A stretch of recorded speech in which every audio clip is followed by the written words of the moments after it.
All right. Well, good morning.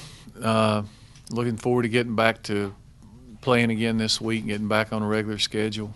I think the bye week was good in that our team had a chance to regroup a little bit and physically take care of some bumps and bruises and that kind of thing. But I think everybody's anxious to get back out there on the field and play again. So Boston College coming in, I know their season hadn't gone the way they would have liked to this point either, but I fully expect we'll get their best shot on Saturday. This is kind of both teams' backs against the wall, kind of a game that both teams need to win to get the thing turned a little bit. So having said that, open it up for questions, I guess.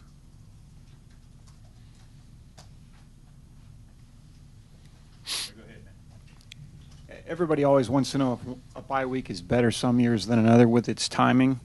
I mean, depending on how beat up a team is, whether you're winning, whether you're losing. Some people think when you're losing, you want to get right back to work with a chance to win. But how do you rank the bye week this year in terms of all those kinds of things? I don't know. I don't know how you ever rank any of them. Were we beat up a little bit physically? Yeah. But, I mean, it's been worse in other years. It'll depend on how we come back and play the rest of the year, I guess. You know. It wasn't like we were on a real hot streak, so hopefully we'll come back and play better after the bye week. Having had a few days now with the restructured defensive staff, do you anticipate this week being any different for you as far as any involvement, or is it just a matter of communication from a different source? It's been a lot different for me, yeah. But, I think our staff's spent a lot of time putting together a good plan, and we'll see how it goes. Well, Jay was in gold yesterday. Do you expect him back at practice today or maybe the day after? Yeah, well, he'll practice today. I don't know if he'll be in gold again or not, but we'll see. Gold's just limited contact. That's all that means.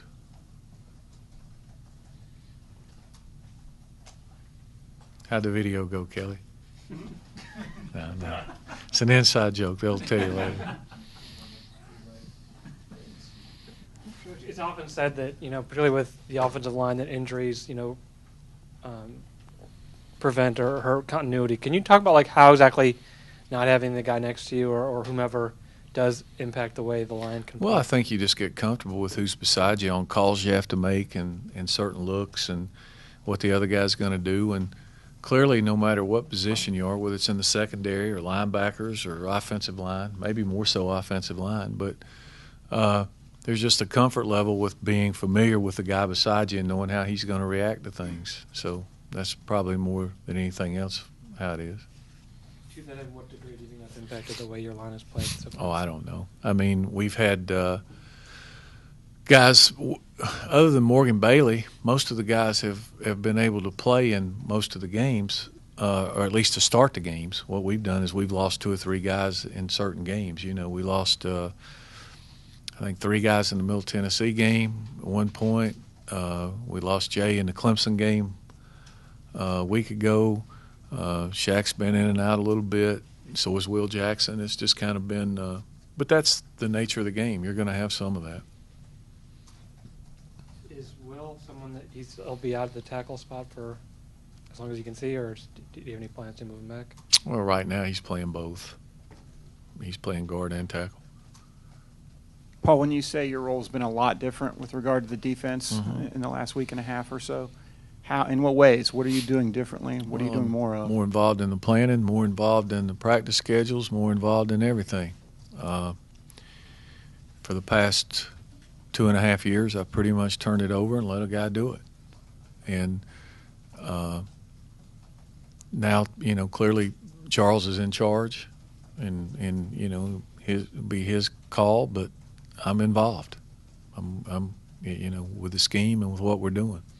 Would you say you spend more time looking at what you're trying to do and what your personnel is capable of doing, or are you also looking at what BC is going to be trying to do offensively? I'm spending more time getting a solid defensive scheme in place that's simple, where guys can play fast and they know what to do. And then We don't need 80 calls. You don't need a buzzword on everything. We need guys to learn how to play and play hard.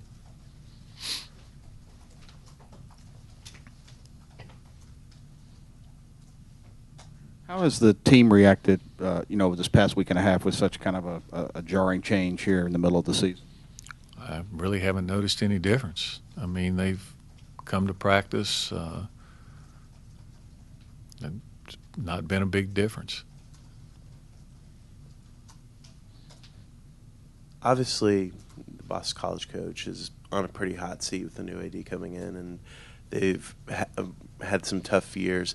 Does that make them a little more unpredictable in terms of what you get week to week? They played some teams tough, and then like last week didn't play well. I mean, is it harder to gauge when someone's in that situation what a team's capable of? No, I mean, I think they've got some good players, and will get their best shot. I don't doubt they've lost some close games. I mean, they lost a game 2 weeks ago on the last play of the game, pretty much.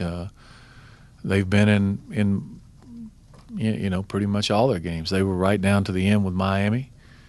They got a bad call on the goal line where they scored, and they didn't get credit for it on third down.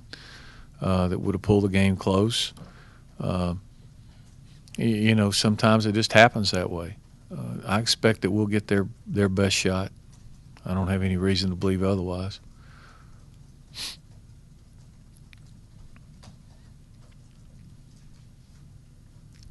Again, back to the defensive situation, how much will your involvement be different on game day, or will it? It'll be different. Does that mean your role with the offense will be different? You No. delegating any more responsibility to anyone there? No. Cloning yourself? No. It's not that hard, guys. It's not that. Sometimes you want to make it rocket science. It's not. Well, I imagine, you were more of a passive observer during the defensive plays. You weren't over necessarily talking to offense and stuff when the defense was on the field. So I imagine that the only thing changes is that you are more vocal, I guess, with what's going on defensively than you would be with Coach Groh. More vocal? Yeah, in terms of giving some input, I guess, on your thoughts on what's going on. Oh, yeah. I'll give some input. I gave some input before.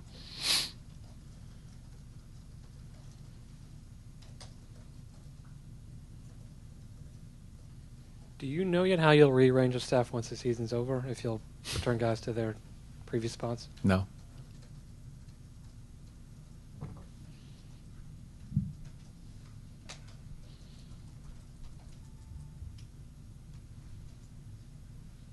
Have you noticed any particular difference in the strength and conditioning of the team this year so far? No.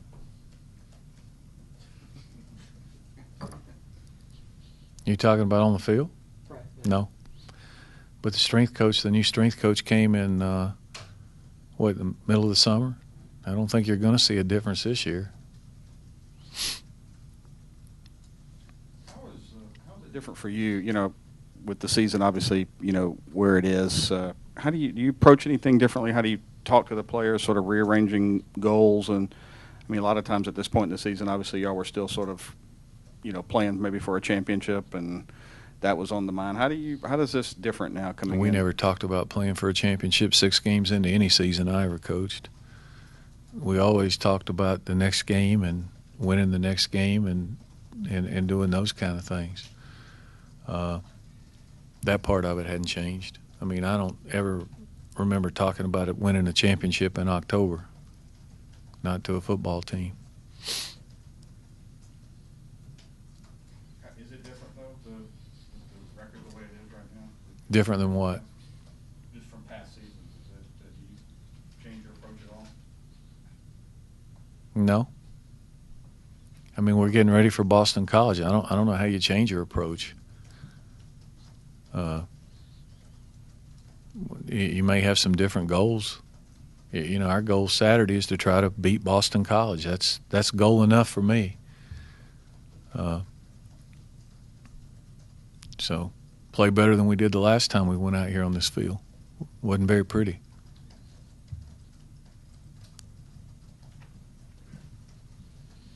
You talked earlier in the year about some of the younger players like DJ White, Chris Milton, Mm-hmm. maybe Anthony Harrell. How are they progressing? I think they're coming along. I think that what we're doing now will be much easier for them to play. We'll probably play more people on defense Saturday than we've played. Hopefully it's, they'll know what to do and where to go. Are they going to be perfect? Are we going to be perfect on defense Saturday? No. But I can't ever remember when we were. We won't be perfect on offense either. We haven't been all year. But what you want to see is less mistakes, more effort, more guys knowing what they're going to do. Are guys still going to get blocked sometimes? Yeah. I mean, I don't have a magic wand where all of a sudden now guys are going to be unblockable. But you hope that we'll play with a little more energy. We won't kill ourselves so much with big plays by turning guys loose or having long runs, those kind of things, that at least guys will know what they got and where to do, and it's not all communication. Well, I didn't get a call. Well, I did give him the call. Well, this was a banjo. Well, no, I didn't hear banjo. Well, we won't have any of that, I don't think.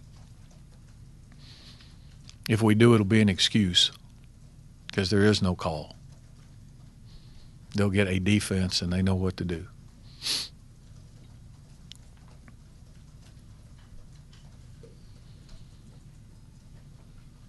With Fred, is there any sort of deadline or point at which you say it's probably wiser to seek a medical red shirt and to not play? No.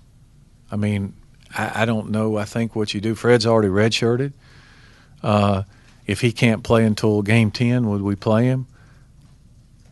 Probably not. But you know what? Even if he played, he could still probably get the year back. I think they look at that after you finished. Guys who play 2 or 3 games and then get hurt get the year back.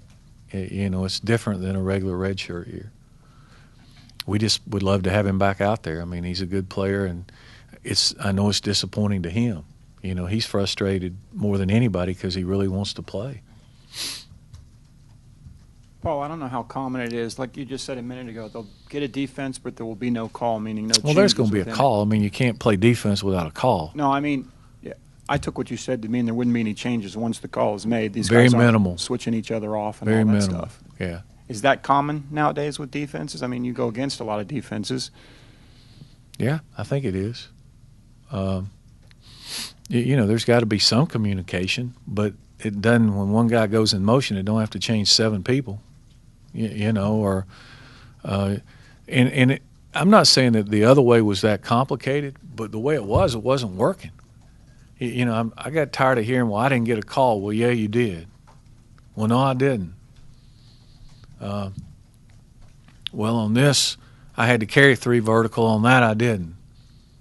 On this, I had to, I was a hook dropper. Now I'm a rusher. And what happens is when you go through a game and you have 40 of those mistakes, then something's wrong. Either it's too complicated, you're not doing a good job, something's wrong. You shouldn't have that many mistakes. That's all I'm saying. I don't think we'll have that many Saturday. Maybe we will. But that's why we're changing. We'll see. We've tried to simplify as much as you can. I mean, it can't just be go get the guy with the ball. But it's like, there's some things you can do to limit what you're doing. You can play 3 or 4 coverages instead of 6 variations of the same coverage. And once you learn how to play that coverage, then maybe you vary from it if you need to. But you got to learn how to play something to begin with. And defense is about canceling gaps and playing blocks. And that's it. If you will put your eyes where you're supposed to go and play blocks and tackle, that's how you play. It's the same on offense. If you block people and look at what you're supposed to, you'll be successful. If you don't block and tackle, you won't. It doesn't matter what you do. And it's the same thing on defense. If I've got the A-gap, if I don't take the A-gap, I can have 22 people behind me making calls. It's not going to matter. I've got to do my job. If I'm a flat dropper, I got to be in the flats. If I've got the guy man-to-man, I've got to take him. It's not, well, I thought I got help back here. Well, the guy told me I had help over here. You got the guy. If he catches the ball, I don't want to hear, I thought I had, I'm coming to you. You got him. So, and we know, where the weaknesses are. Are guys going to get open? Yeah. I mean, that's why they play the game. They got scholarship guys too. Are they going to block you sometimes? Sure. They got coaches too. But what you don't want to do is beat yourself. Make them have to block you. Make them have to get open. Make them have to do all those things rather than busting and turning guys loose. Or line up in 2-3 techniques with nobody in the middle of the field and they run the fullback for 60 yards. They didn't really block you. You just didn't get lined up right, or you didn't. Now, nobody's going to draw up a defense like that. But if you line up that way, then you got issues because the guys didn't get lined up right. Or if they're snapping the ball and half the side's playing one call and half the side's playing another call because you didn't get the call. Have you received any feedback from players or observed them, Haven't the asked them for simplification? Can you tell, looking, though, that the simplification is uncluttering their minds and they're playing faster? I think we'll see on Saturday. I mean, in practice, it all looks good. Looked good before in practice. I mean, if you had the problems in practice, certainly you'd clear it up or you would go. The issue is once the game starts, you're playing against the better players than you play against in practice. I don't care what you do or who you are, your scout team's not going to be as good as the other team's offense. They're just not, and it's going to hit faster. And if your eyes aren't in the right place and you don't have the calls and you don't do those things, it's different. People talk about, well, you had to play against this offense. Well, the offense had to play against a 3-4 defense. We haven't seen one all year.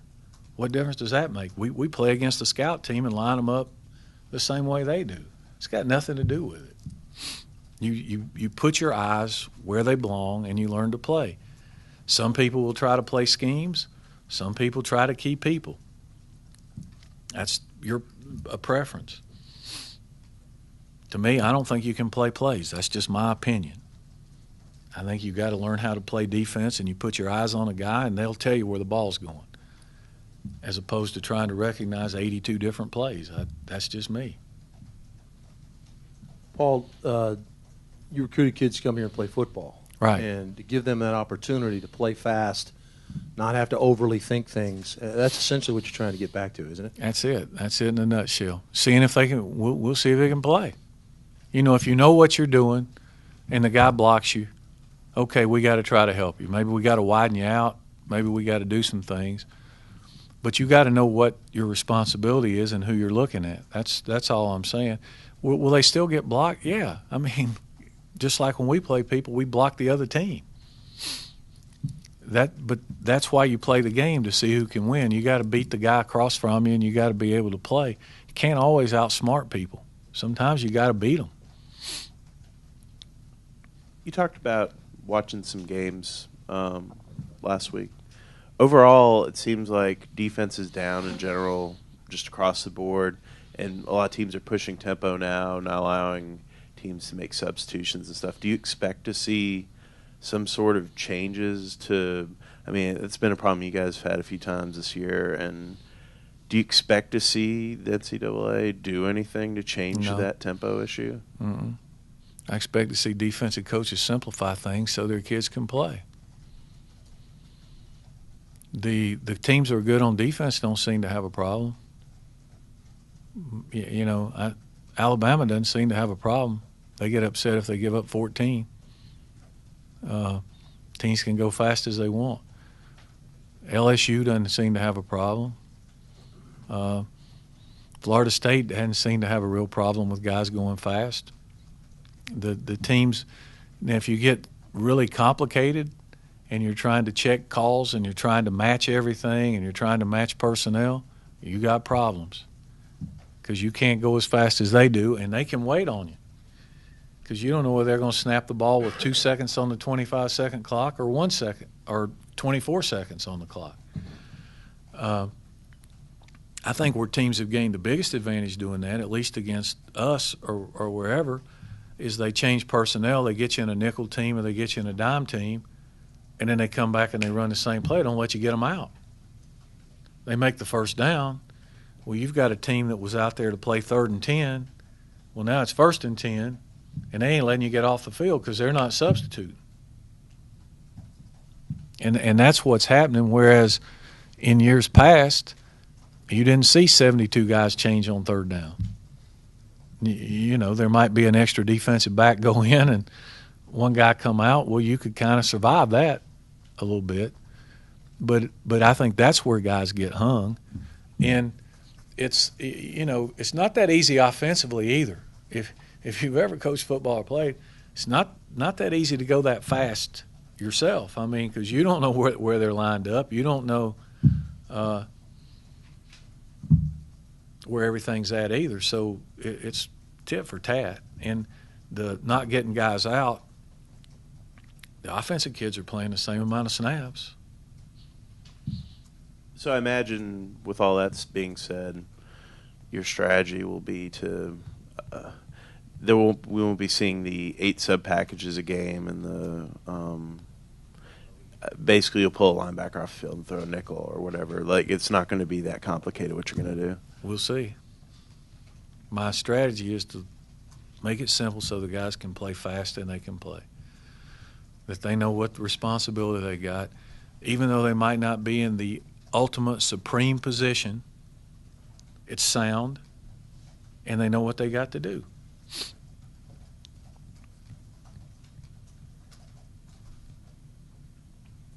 You said you were looking for more live work out of the, faster pace. How much has that changed? It's changed. Has that been Yeah, pretty significant? it has. Mm-hmm. You say about how much? Oh, I don't know how much. I mean, it's when you run an inside drill and you're going live versus going thud or going, I just think with our guys, it's college kids. They got to play at the speed. Even then with the scout team, it's hard for the scout team to go as live as it's going to be in the game. But you really don't know how it's going to look until you've done it full speed. You go out there and you thud everything up. Guy can have his head in the wrong gap. He can be in the wrong spot. It's not exposed. And different things, stuff happens fast. It's a fast game.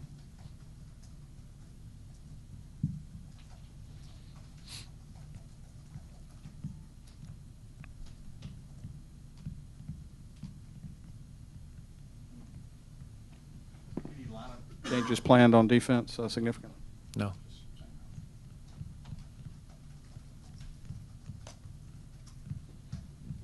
The last time you played Boston College, if memory serves, was your first year. Do you have any particular memories about anything that sticks out to you from the Yeah, game? we played great on defense. I remember it. I mean, we struggled offensively like crazy, and we played really good on defense. We turned them over, held them repeatedly when we turned it over, and, managed to hit a couple of plays offensively and just enough to win the game. In the fourth quarter, John Dwyer hit an option play down the sidelines, and we held on. That was enough to win, but it was probably one of our better defensive games since I've been here. Well, what are the differences you see in Reddick? He started as a freshman, took his knocks his freshman year.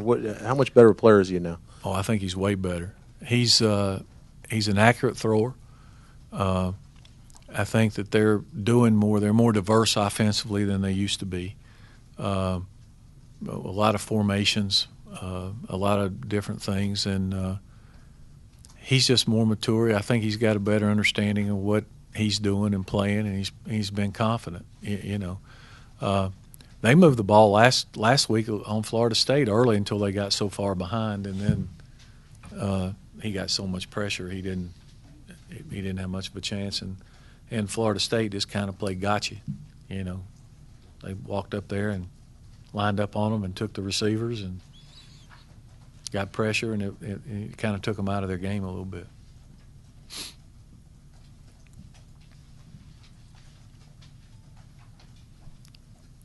I guess when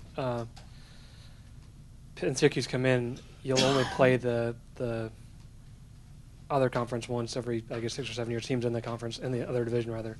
Does that mean much to you? Does that make What now? you'll only play the teams in the other division once every, I think, 6 or 7 years, 6 years. Does that make any difference to you? Do you have any opinion, or does that? You know, they had a teleconference today. I got in on the back end of it. I didn't hear exactly what they explained with Notre Dame, but it's like right now we play Clemson every year and we rotate with the other two. I don't think that's going to change. We're going to stay with an 8-thing schedule, and then every so often we'll add Notre Dame home and away. And I think the way I understand it, when you add Notre Dame, that's just going to do away with one of your out-of-conference games, so to speak. It won't change the conference. So I think it's going to stay as close to the same as we can. By adding another team, when Syracuse and Pitt comes in, then we may happen is you may have one less crossover game, so it would be, you know, less than a time. But you're always going to play your rivals, so right now we're playing Clemson every year.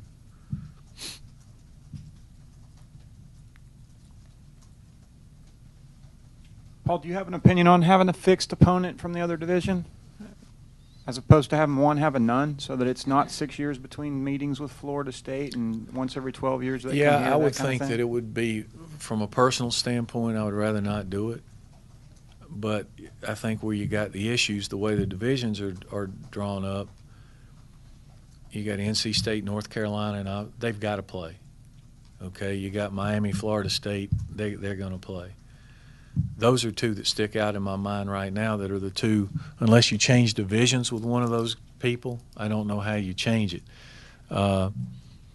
It's like, truthfully, you know, Georgia Tech, Clemson, that's a good game. It's a close game.